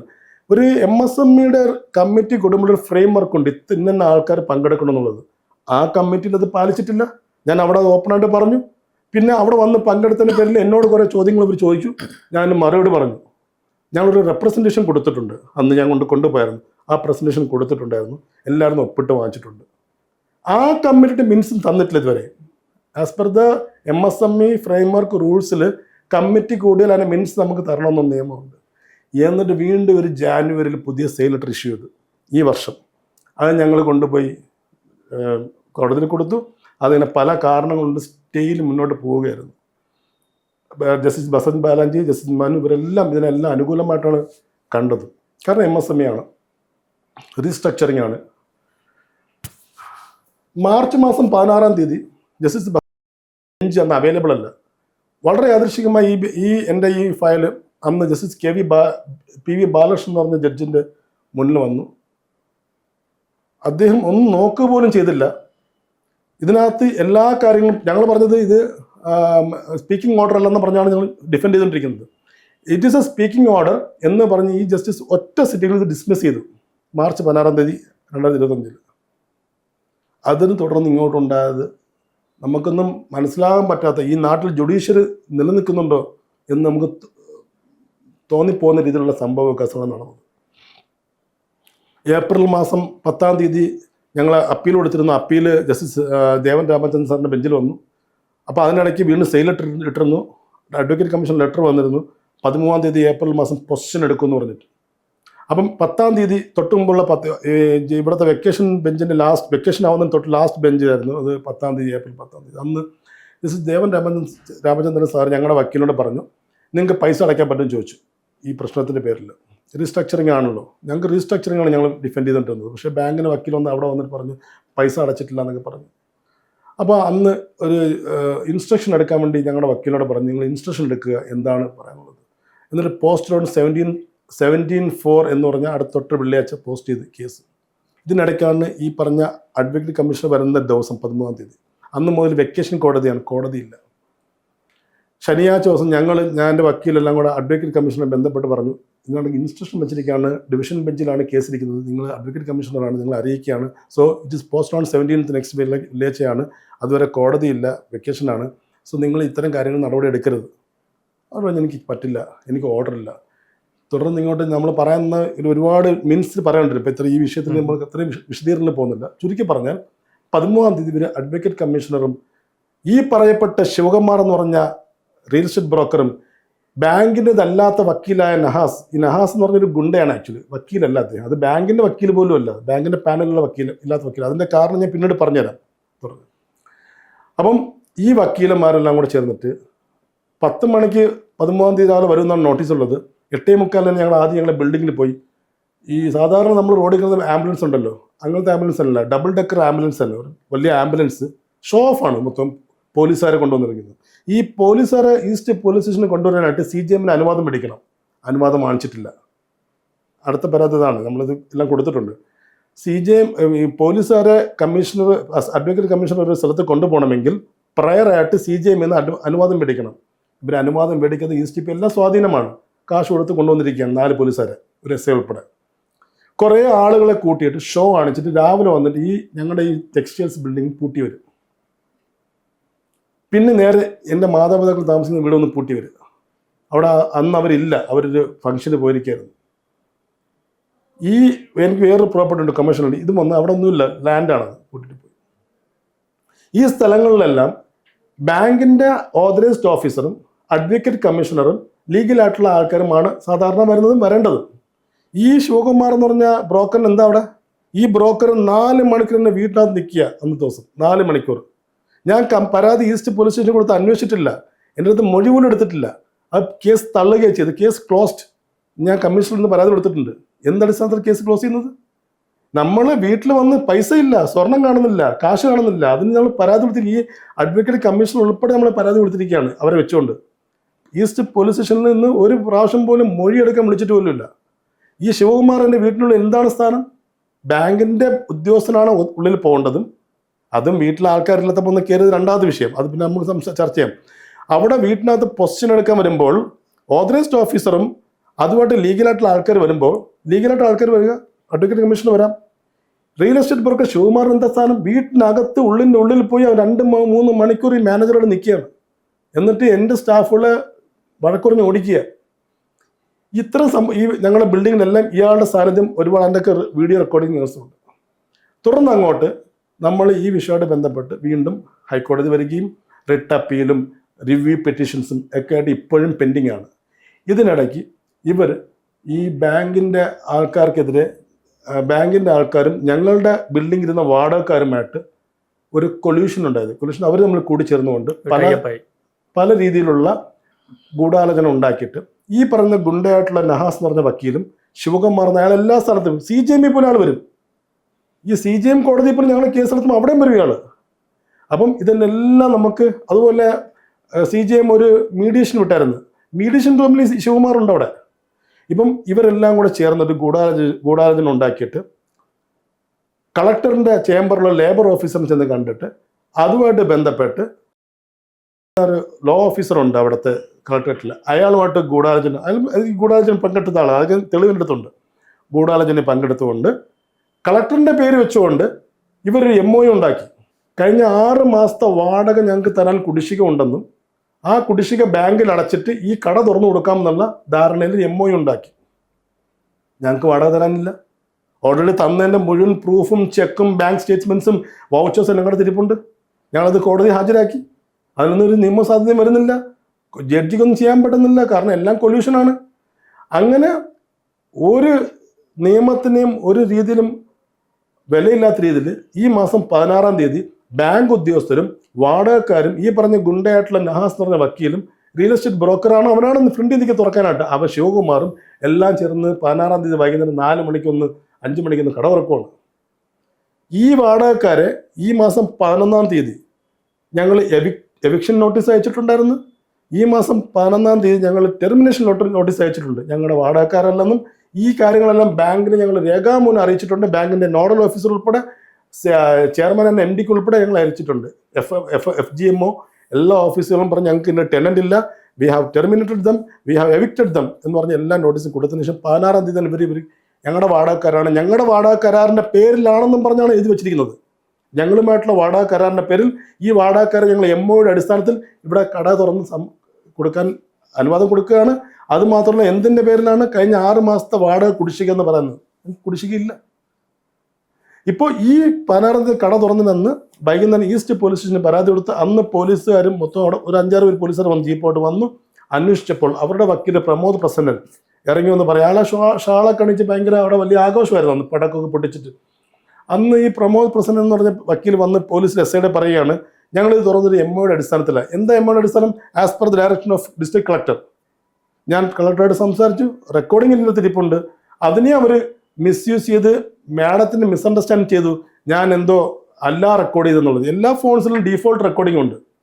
ഞാൻ പിറ്റേന്ന് മാഡത്തെ നേരിട്ട് കണ്ടു. മാഡം എന്താ 17-ാം തീയതി ഇന്നാൾക്ക് മാഡത്തിൻ്റെ ഡയറക്ഷനിൽ ഞങ്ങളുടെ കട തുറന്നിരിക്കുകയാണ്. ആ കടയുടെ വാടകക്കാർ ഞങ്ങളുടെ വാടകക്കാരല്ല. അവർ ഞങ്ങൾക്ക് 1,70,00,000 രൂപ കോമ്പൻസേഷൻ തരാനുണ്ട്. അവർക്കെതിരെ LSGD ട്രൈബ്യൂണലിൽ കേസെടുപ്പുണ്ട്. അവർക്കെതിരെ LSGD കേസെടുത്തിട്ടുണ്ട്. വിജിലൻസ് വന്നിട്ടുണ്ട്. കോർപ്പറേഷനിൽ കേസ് പെൻഡിംഗ് ആണ്. Fire and rescue case pending ആണ്. അനധികൃത നിർമ്മാണം ഞങ്ങളുടെ ബിൽഡിംഗ് നടത്തിയിട്ടുണ്ട്. ഞങ്ങൾ കൊടുക്കാത്ത 200 സ്ക്വയർ ഫീറ്റ് അനധികൃതമായി ഉപയോഗിക്കുകയാണ്. ഇതിൻ്റെ പേരിലാണ് ഞങ്ങൾ എവിക്ട് ചെയ്തത്. ഞങ്ങളുടെ രജിസ്റ്റർ ലീസ് അഗ്രിമെന്റിന് വിരുദ്ധമായ മുഴുവൻ പ്രവർത്തനങ്ങൾ അവർ ചെയ്തതിൻ്റെ പേരിൽ ഞങ്ങൾ അവരെ എവിക്റ്റ് ചെയ്തു, ടെർമിനേറ്റ് ചെയ്തു. രേഖാമൂലം ഞങ്ങൾ ലെറ്റർ കൊടുത്തിട്ടുണ്ട്. അങ്ങനെയുള്ള ആൾക്കാർ എങ്ങനെയാണ് ഒരു MOU കൊടുത്ത് ഞങ്ങളുടെ ലീസ് എഗ്രിമെന്റിൽ ബാങ്ക് എഴുതും? മാഡം പറഞ്ഞു, ഞാൻ ഇതിനകത്ത് ആളല്ല, ഞാനതൊരു പാർട്ടിയല്ല. ഞാൻ അവരോട് ബാങ്കുകാരോട് പറഞ്ഞു, കുറേ തൊഴിലാളികളുണ്ടല്ലോ. ഞാൻ ചോദിച്ചു, എന്ത് തൊഴിലാളികൾ? ഈ തൊഴിലാളികൾ 150 തൊഴിലാളികൾ ഇവരുടെ തന്നെ ഈ പറഞ്ഞ ടെനന്റ് ഞങ്ങളുടെ വാടകക്കാരുടെ വേറെ ഒരുപാട് ബ്രാഞ്ചുകൾ വർക്ക് ചെയ്യായിരുന്നു 10-60 ദിവസം. അവർക്ക് പല പേരിൽ പല സ്ഥലങ്ങളിൽ കടയുണ്ട്, ഇതേ പേരിൽ 2-3 കടകളുണ്ട്. അവിടെ എല്ലാം വർക്ക് ചെയ്തു. ഇവരാരും പട്ടിണി നടന്നിട്ടില്ല, വേറെ ജോലിയിലിരുന്നിട്ടില്ല. ഞാൻ പറഞ്ഞു, മാഡം ഇവരെല്ലാം വേറെ കടകളിൽ ജോലി ചെയ്യായിരുന്നു, ഇവരുടെ സ്ഥാപനത്തിൽ ജോലി ചെയ്യായിരുന്നു. അങ്ങനെയാണ് മാഡത്തിന്റെ ഓഫീസിൽ നിന്ന് ഹ്യൂമാനിറ്റേറിയൻ ഗ്രൗണ്ടിലാണ് ചെയ്യുന്നതെങ്കിൽ ഈ കൊല്ലം ജില്ലയിൽ 3.5 ലക്ഷം കഷണ്ട് തൊഴിലാളികളുണ്ട്. പട്ടിണികളാണ്. അവർ കൊല്ലം ജില്ലയുടെ ചിന്നക്കട വന്ന് കുടിലിട്ട് സത്യാഗ്രഹം കടന്നിട്ടുണ്ട്. അവർക്കില്ലാത്ത ഹ്യൂമാനിറ്റേറിയൻ ഗ്രൗണ്ടാണ് 150 സ്റ്റാഫുകൾക്ക്. 3.5 ലക്ഷം കശുവണ്ടി തൊഴിലാളികൾ പട്ടിണി അടക്കിയാണ്. ഒരു കാഷ്യൂ ഫാക്ടറി തുറക്കാൻ ഒരു ഡിസ്ട്രിക്ട് കളക്ടറും ബന്ധപ്പെട്ടിട്ടില്ല. ഞാൻ ഇതിനകത്ത് പാർട്ടിയല്ല, ഏത് പോലീസിൽ വിളിച്ചാലും ഞാൻ പറയാം ഞാനത് പാർട്ടിയല്ല, ഏത് കോടതിയിൽ ഞാൻ പറയും ഞാൻ പാർട്ടിയല്ല. ഞാൻ പറഞ്ഞത് ട്രൈ പാർട്ടി അഗ്രിമെന്റ് ആണ്. ഞാൻ പറഞ്ഞ ട്രൈ പാർട്ടി അഗ്രിമെന്റിനോട് ഞങ്ങളെ ഒരു പേപ്പറിൽ പോലും അറിയിച്ചിട്ടില്ല ബാങ്ക്. ഞങ്ങളോട് യാതൊരു ബന്ധപ്പെട്ടിട്ടില്ല. അവർ തമ്മിൽ കൊളൂഷൻ ചെയ്ത് അവർ തുറന്നു കൊടുക്കുകയാണ്. ഇത് 40 കോടി 50 കോടി വാല്യൂ ഉള്ള ബിൽഡിംഗ് ആണ്. ഈ ബിൽഡിങ്ങിനെ എല്ലാം കാറ്റിൽ പറത്തിക്കൊണ്ട് ലീഗൽ ഓണേഴ്സിനെ പോലും നോക്കുകുത്തിയൊക്കെ പടക്കം പൊട്ടിച്ചുകൊണ്ട് കട തുറന്നു കൊടുക്കുന്ന ബാങ്ക് എന്ത് ബാങ്ക് കൊള്ളയത്? അതെല്ലാം കഴിഞ്ഞ് ഒരാഴ്ച ബാങ്ക് ഞങ്ങൾക്ക് മറുപടി വയ്ക്കുകയാണ്, നിങ്ങളും അവരും തമ്മിലുള്ള പ്രശ്നങ്ങൾ ഞങ്ങൾ അറിയേണ്ട ആവശ്യമില്ല, ഇനി ഇതുപോലെ എന്തെങ്കിലും ചെയ്താൽ we will be delt with you appropriately എന്ന് ഭീഷണിയിലാണ് എനിക്ക് മെയിൽ അയക്കുന്നത്. ഈ ബാങ്ക് എന്ത് കൊള്ളയത്? ഇതിന് ബാങ്ക് കൊള്ളയെന്നല്ല പറയേണ്ടത്, എന്തെങ്കിലും വേറെ വാക്കുകൾ ഉപയോഗിക്കേണ്ടി വരും. തുടർന്ന് അങ്ങോട്ട് 6-ാം തീയതി ഈ മാസം, അതിനിടയ്ക്ക് ഇതിന് 6-ാം തീയതി അല്ല, ഇതിനിടയ്ക്ക് വേറെ സംഗതി വെച്ചാൽ ചീഫ് ജുഡീഷ്യൽ മജിസ്ട്രേറ്റ് വളരെ ഹ്യൂമാനിറ്റിയുള്ള മനുഷ്യനാണ്. ഇദ്ദേഹത്തിന്റെ ബെഞ്ച് ഞങ്ങളുടെ കേസ് കൊണ്ടുപോയി. കാരണം ഈ സർഫാസ് നടപടി മൊത്തം നടക്കുന്നത് MC എന്നൊരു സംഗതിയുണ്ട് CJML. MC രജിസ്റ്റർ ചെയ്തിട്ടാണ് ഈ സർഫാസ് പ്രൊസീഡിങ്സ് ആരംഭിക്കുന്നത് തന്നെ. 2025 സെപ്റ്റംബർ മാസമാണ് MC രജിസ്റ്റർ ചെയ്യുന്നത്. അത് തന്നെ ഫ്രോഡ് കമ്മിറ്റ്മെന്റ് ആണ്. കാരണം ഹൈക്കോടതി ജസ്റ്റിസ് നിയാസിന്റെ ബെഞ്ചിലുള്ള ഓർഡറിൽ സ്റ്റേ നിൽക്കുന്ന ആ സമയത്താണ് ഇവർ MC രജിസ്റ്റർ ചെയ്യുന്നത്. MC രജിസ്റ്റർ ചെയ്യുമ്പോൾ അഫിഡവിറ്റ് കൊടുക്കും. അഫിഡവിറ്റിൽ ഇവർ ഫാൾസ് സ്റ്റേറ്റ്മെന്റ്സ് കൊടുത്തിരുന്നത്, ഞങ്ങളും ബാങ്കോട്ടിലെ കേസിൽ ഒരു ജുഡീഷ്യൽ ഫോറത്തിലും ഒരു കേസും പെൻഡിങ് ഇല്ല. ഫാൾസ് അഫിഡവിറ്റ് ആണ്, ഫാൾസ് സ്റ്റേറ്റ്മെന്റ് ആണ്. കോടതിയെ തെറ്റിദ്ധരിപ്പിച്ച് കോടതിയെ പോലും കളവാക്കിക്കൊണ്ട് ഇവർ MC രജിസ്റ്റർ ചെയ്തു, അഡ്വക്കേറ്റ് രജിസ്റ്റർ ചെയ്ത സമയം കേസിൽ ഞങ്ങൾക്ക് സ്റ്റേ നിൽക്കുകയാണ് ഹൈക്കോടതിയിൽ. അതുകൊണ്ട് CJM കൊടുത്തപ്പോൾ CJM പറഞ്ഞു all the procedures to be kept in abeyance എന്ന് പറഞ്ഞ് ഞങ്ങൾക്ക് സ്റ്റേ തന്നു. ആ കെപ്റ്റ് ഇൻ അബയൻസ് 1 മാസത്തോളം നീണ്ടു നിന്നപ്പോഴത്തേക്കും ബാങ്കുകാർ കഴിഞ്ഞ മാസം ലാസ്റ്റ് വീക്ക് വന്നിട്ട് ഇതേ PV ബാലകൃഷ്ണന്റെ ബെഞ്ചിൽ കൊണ്ടുവന്നിട്ട് ആ സ്റ്റേക്ക് ഇവിടെ സ്റ്റേ വാങ്ങിച്ചു. എങ്ങനെ സ്റ്റേ വാങ്ങിച്ചു? Without hearing us, without giving copy to us. അതായത് എസ് പാർട്ടി ഓർഡർ. എല്ലാം കൊല്യൂഷനാണ്, എല്ലാം പരസ്പരം ധാരണയ്ക്ക് ചെയ്യുന്നവരാണ്. ഞങ്ങൾ അറിയിക്കാതെ ഹൈക്കോടതി വന്ന് എസ് പാർട്ടി ഓർഡർ എടുക്കും. ഓൾറെഡി CJMന് പവർ ഇല്ലെന്ന് പറഞ്ഞു. CJMന് പവർ, CJMന് അത്രയും ബുദ്ധിയില്ലാത്തൊരു CJM ആണ് അവിടെ ജഡ്ജിയായിട്ടിരിക്കുന്നത്. അപ്പൊ നിങ്ങളുടെ ആ കൊല്ലത്തെ പ്രോപ്പർട്ടി റിക്കവർ ചെയ്തു? അല്ല, അതിനു മുമ്പ് ഈ CJMന് സ്റ്റേ വാങ്ങിച്ചതിന്റെ തൊട്ടടുത്ത ദിവസം ഞാൻ കൊല്ലത്ത് ഈ ഇന്ത്യൻ ബാങ്കിന് ഓതറൈസ്ഡ് ആയിട്ടുള്ള, അതായത് ബാങ്കിന്റെ അപ്രൂവ്ഡ് അഡ്വക്കേറ്റ് കൗൺസിലിന്റെ പേര് മിസ്റ്റർ സൗഫീർ എന്നാണ് അതിന്റെ പേര്. അദ്ദേഹമാണ് കഴിഞ്ഞ 24 വർഷമായിട്ട് കൊല്ലം ഇന്ത്യൻ ബാങ്കിന്റെ ലീഗൽ അഡ്വൈസർ അല്ലെങ്കിൽ അഡ്വക്കേറ്റ്. അദ്ദേഹമായിട്ട് ഈ മാസം 4-ാം തീയതി എനിക്കൊരു മീറ്റിംഗ് ഉണ്ടായിരുന്നു. അദ്ദേഹം പറഞ്ഞ കാണാൻ പോയി. അവിടെയാണ് വേറൊരു ട്വിസ്റ്റ് വരുന്നത്. അദ്ദേഹം എന്നോട് പറയാണ്, ഈ മാസം 4-ാം തീയതി, ഇന്നിപ്പോൾ 30-ാം തീയതിയല്ലോ, പറയാണ് ഈ മാസം 2-ാം തീയതി ഈ ഇന്ത്യൻ ബാങ്കിന് തൊട്ടടുത്ത ഇമ്മീഡിയറ്റ് ഹെഡ് ഓഫീസ് ബാംഗ്ലൂരിലാണ്, FGMO, പിന്നെ ചെന്നൈ പോകുന്നത്. Field general manager Pankaj Tripathi, ഞാൻ പുള്ളിയെ മീറ്റ് ചെയ്തിട്ടുള്ളത്. പുള്ളിയും ഇവരൊക്കെ എല്ലാം ഷൗട്ട് ചെയ്ത്, എൻ്റെ ഫ്രണ്ട് ഷൗട്ട് ചെയ്തിട്ടുണ്ട് ഇങ്ങനെ നിങ്ങൾ ചെയ്തെന്നുള്ളത്. ഈ പങ്കജ് ത്രിപാഠിയുടെ ഓഫീസിൽ നിന്ന് ഈ ഒഫീഷ്യൽ അഡ്വക്കേറ്റിൻ്റെ അടുത്ത് ഈ മാസം 2-ാം തീയതി വീഡിയോ കോൺഫറൻസ് ഉണ്ടായിരുന്നു എൻ്റെ കേസിന് വേണ്ടി മാത്രം. ആ വീഡിയോ കോൺഫറൻസിൽ ഈ അഡ്വക്കേറ്റിനെ FGMO അറിയിക്കുകയാണ് ഈ അൻവറിൻ്റെ വിഷയം അമിക്കബിൾ സെറ്റിൽമെൻറ്റ് ചെയ്യാൻ വേണ്ടി പുള്ളിയെ ഏൽപ്പിക്കുന്നു. 4-ാം തീയതി രാവിലെ ഞാൻ 1 മണിക്കൂർ, അത് റെക്കോർഡിംഗ് ഇരിപ്പുണ്ട്, എനിക്കെല്ലാം പ്രൂഫ് തരാം, ഞാൻ പറയുന്ന എല്ലാം വിത്ത് പ്രൂഫാണ്. അദ്ദേഹം പറയുന്നത് വീഡിയോ കോൺഫറൻസിൽ അൻവറിൻ്റെ കേസ് അമിക്കബിൾ സെറ്റിൽമെൻറ്റ് പറഞ്ഞിട്ടുണ്ട്, so give me the proposal, നമുക്ക് സെറ്റിൽമെൻറ്റ് ചെയ്യാം. ഞാൻ 5-ാം തീയതി രാവിലെ, 4-ാം തീയതി വൈകിട്ട് തന്നെ അദ്ദേഹത്തിൻ്റെ ഓഫീസിൽ ഞാൻ പ്രൊപ്പോസൽ കൊടുക്കുകയും 5-ാം തീയതി രാവിലെ തന്നെ ഞാൻ ബാങ്കിന് വിത്ത് ഒഫീഷ്യൽ ലെറ്ററും ഈ സൗഫിയറുമായിട്ടുള്ള മീറ്റിങ്ങും FGM എന്ന് അറിയിച്ച കാര്യങ്ങളും രേഖാമൂലം ബാങ്കിനെ അറിയിച്ചു. അടുത്ത ദിവസം 6-ാം തീയതി സെയിൽ ലെറ്റർ അയക്കുകയാണ് വേണ്ടത്. ഇപ്പോൾ FGMOയുടെ ഓഫീസിൽ പറയുന്ന അമിക്കബിൾ സെറ്റിൽമെന്റ് 6-ാം തീയതി Indian bank main road branch എനിക്ക് സെയിൽ ലെറ്റർ അയക്കുകയാണ്. കോൺട്രവേഴ്സിയാണത്. അത് അവരാണ് മറുപടി പറയേണ്ടത് എന്താണ് നടക്കുന്നുള്ളത്. അപ്പം ഇവിടെ റിയൽ എസ്റ്റേറ്റിന്റെ ആൾക്കാരും ബ്രോക്കേഴ്സും ആണോ സുപ്പീരിയർ, FGM ആണോ സുപ്പീരിയർ എന്നുള്ളത് നമുക്ക് വരുന്ന ആളിന് തെളിയിക്കാം. 6-ാം തീയതി അയച്ച സെയിൽ ലെറ്ററിന്റെ സെയിൽ ഡേറ്റ് 24-ാം തീയതിയാണ്. ഇതിനിടയ്ക്ക് 16-ാം തീയതിയാണ് ഇവർ കട തുറന്നു കൊടുത്തത്. കട തുറന്നപ്പം അതിനകത്ത് MOയിൽ പല സ്റ്റേറ്റ്മെന്റ്സ് ഉണ്ട്, പല കണ്ടീഷൻസ് ഉണ്ട്. 6 മാസം അവർക്ക് ഇരിക്കാന്ന് പോലെ ഒരു വിയേർഡായിട്ടുള്ള ഒരു കണ്ടീഷൻസ് ഉണ്ട്. അപ്പം 18-ാം തീയതി ഇവർ ലെറ്റർ അയക്കുകയാണ്. വീണ്ടും 19 ഞങ്ങൾക്ക് രാവിലെ കിട്ടി അഡൻഡം ലെറ്റർ. 6-ാം തീയതി അയച്ച ലെറ്ററിനകത്ത് ഞങ്ങൾ സെയിൽ ലെറ്ററിനകത്ത് ഞങ്ങൾ വെച്ച കണ്ടീഷൻസിൽ ഒരു കണ്ടീഷൻ കൊണ്ട് ആഡ് ചെയ്യാണ്. ഈ ബിൽഡിങ്ങിൽ, ഈ വെച്ച ഷെഡ്യൂൾ 3 ബിൽഡിങ്ങിൽ ഒരു ടെനൻ്റ് ഉണ്ടെന്നും ആ ടെനൻറ്റിന് ഞങ്ങൾ സെയിൽ നടത്തി കൺഫർമേഷൻ ചെയ്താൽ പോലും 6 മാസത്തേക്ക് അവർ മാറുകയില്ലെന്നും അവർ മാറുന്ന സമയത്തിന് 6 മാസം ഞങ്ങൾ കാലാവധി കൊടുക്കുമെന്നും പറഞ്ഞൊരു അഡൻഡം ലെറ്റർ അയച്ചു. ആസ് പെർ ദ ലോ ഇവിടെ നിലനിൽക്കുന്നുണ്ടെങ്കിൽ, ജുഡീഷ്യറി നിൽക്കുന്നുണ്ടെങ്കിൽ, ജുഡീഷ്യറി പറയുന്നത് അഡൻഡം പോലെ എന്ത് സാധനം വന്നാലും 15 ഡേയ്സ് ടൈം വേണം. അത് പബ്ലിക് നോട്ടീസ് കൊടുക്കണം, അത് പത്രത്തിൽ കൊടുക്കണം. ഞങ്ങൾ നേരെ കൊണ്ടുവന്ന് DRT കൊടുത്തു, ഹൈക്കോടതി കൊടുത്തു. അതിന് ഹൈക്കോടതി തള്ളി. ഈ ജസ്റ്റിസ് ഇദ്ദേഹം എൻ്റെ ഒരുപാട് കേസ് ചുമ്മാ തള്ളി, അദ്ദേഹം കേൾക്കുക പോലും ഇല്ല. ഇതിനിടയ്ക്ക് ഒരു കാര്യം, സുപ്രധാന കാര്യം പറയാനുണ്ട്. ആ ജസ്റ്റിസ് ഇത് കേൾക്കുന്നെങ്കിൽ അദ്ദേഹം എന്തെങ്കിലും ഇത് കേൾക്കണം, അദ്ദേഹം മനസ്സിലാക്കിക്കോട്ടെ. ജസ്റ്റിസ് അദ്ദേഹത്തിൻ്റെ കേസ് മാർച്ച് 16-ാം തീയതി തള്ളിയ കേസ് ഞങ്ങൾ റിവ്യൂ പെറ്റീഷൻ കൊടുത്തു. ആ റിവ്യൂ പെറ്റീഷൻ കൊടുക്കുമ്പോൾ നമ്മൾ ആദ്യം പറയേണ്ടത് എന്തിനാ റിവ്യൂ പെറ്റീഷൻ കൊടുക്കുന്നത് പറയണം. ഇപ്പം തള്ളിയതിനകത്ത് എന്താണ് മിസ്റ്റേക്ക് എന്ന് ഫസ്റ്റ് പറയും, പിന്നെയാണ് കണ്ടൻസിലോട്ട് പോകുന്നത്. കണ്ടൻസ് പറയാൻ പറ്റത്തില്ല. അപ്പം എൻ്റെ വക്കീൽ റിവ്യൂ പെറ്റീഷനിൽ ആദ്യം തന്നെ പറഞ്ഞത് എന്തുകൊണ്ട് തള്ളി എന്നുള്ളതിന് റീസണാണ്. അപ്പം അദ്ദേഹം എന്താണ് നിങ്ങൾ എന്ത് റിവ്യൂ പെറ്റീഷൻ എന്താണ് നിങ്ങൾ കണ്ടെത്തിയത്? ഉടനെ മാഡം പറഞ്ഞ് ഒരു കേസ് തള്ളുമ്പോൾ മെയിൻറ്റെയിനബിലിറ്റി തള്ളാം, അല്ലെങ്കിൽ മെറിറ്റിൽ തള്ളാം. മെയിൻറ്റെയിനബിലിറ്റിയിലും മെറിറ്റിലും രണ്ടും ചേർത്ത് ഒരു കേസ് തള്ളാൻ പാടില്ല സാറേ എന്ന് പറഞ്ഞു. ഞാൻ അങ്ങനെ എഴുതിയിട്ടുണ്ടോ നോക്കിയിട്ട്, ഞാൻ കോടതി റൂമിലുണ്ട്. അദ്ദേഹം മനസ്സിലായി പുള്ളി ചെയ്ത് തെറ്റാന്നുള്ളത്. പുള്ളി വെച്ചിട്ട് ചാരിങ്ങിരുന്നു. പിന്നെ മാഡം കുറേ സാധാരണ അലയ്ക്കുന്നവരെ അലയ്ക്കും, അലച്ചിട്ട് കാര്യമില്ല. പുള്ളിയുടെ ഫ്രണ്ടിൽ പുള്ളിക്ക് ഒരു തീരുമാനമുണ്ട് തള്ളുക എന്നുള്ളത്. കേട്ടിട്ട് പുള്ളി തള്ളി. അതിന് ഡിസ്മിസ് ചെയ്ത് ഇപ്പോൾ അപ്പീൽ കൊടുത്തിരിക്കുകയാണ്. ചീഫ് ജസ്റ്റിസിന്റെ ബെഞ്ചിൽ പോരും. നിലവിൽ എന്താണ് അവസ്ഥ? അങ്ങനെ ഈ അഡൻഡം എന്നുള്ള നോട്ടീസ് വന്നു കഴിഞ്ഞാൽ 15 ഡേയ്സ് ടൈം തരണം. ഇതുപോലും കാറ്റിൽ പുറത്തേക്കൊണ്ട് 24-ാം തീയതി സെയിൽ നടത്തി. ഞങ്ങൾ DRT വന്നു. സെയിം ഡേ 24th സെയിൽ ഡേറ്റിന് അന്നത്തെ ദിവസം ഞങ്ങൾക്ക് സ്റ്റേ കിട്ടി. ആ സ്റ്റേ തരേണ്ടത് എങ്ങനെയാണെന്ന് പറയുമ്പോൾ കൺഫർമേഷൻ ഓഫ് സെയിൽ ആ സ്റ്റേ തരേണ്ടത്. അതെല്ലാവരും കൊടുക്കുന്നതാണ് അവർ. ഇവിടെയും കൊല്യൂഷനാണ്, തുറന്നു പറയുകയാണ്. ആ കൊല്യൂഷൻ്റെ പേരിൽ ആ ജസ്റ്റിസ് അവസാനം പ്രിസൈഡിങ് ഓഫീസർ ലാസ്റ്റ് തന്നത് 6 മണിക്ക്, അന്നത്തെ ദിവസം 6 മണിക്ക് ഞങ്ങൾക്ക് തന്ന സ്റ്റേ എന്ന് വെച്ചാൽ സെയിൽ ലെറ്ററിൻ്റെ സ്റ്റേ. നിങ്ങൾ വിറ്റോളൂ, നിങ്ങൾ സെയിലാക്കിക്കോളൂ, കാശൊക്കെ വാങ്ങിച്ചോളൂ, പക്ഷെ ആ സെയിൽ ലെറ്റർ കൊടുക്കല്ലേ. ഇപ്പം ആക്ച്വലി സെയിൽ നടത്താൻ പാടില്ല. കാരണം സെയിൽ ലെറ്ററിൻ്റെ മേലിൽ അഡൻഡം വന്നാൽ അതിന് 15 ഡേയ്സ് ടൈം തരുന്ന നിയമമാണത്. സോ ഇതുപോലെ എല്ലാ കാര്യങ്ങളും നിയമവിരുദ്ധമായി നടന്നുകൊണ്ടിരിക്കുകയാണ്. ചോദിക്കാനും പറയുന്ന ആരും നമ്മൾ എവിടെ ചെന്ന് പോകും? നമ്മൾ ജസ്റ്റിസിന്റെ ഫ്രണ്ടിൽ പോകണം, അവിടെ നിന്ന് നമുക്ക് നീതി കിട്ടുന്നില്ല.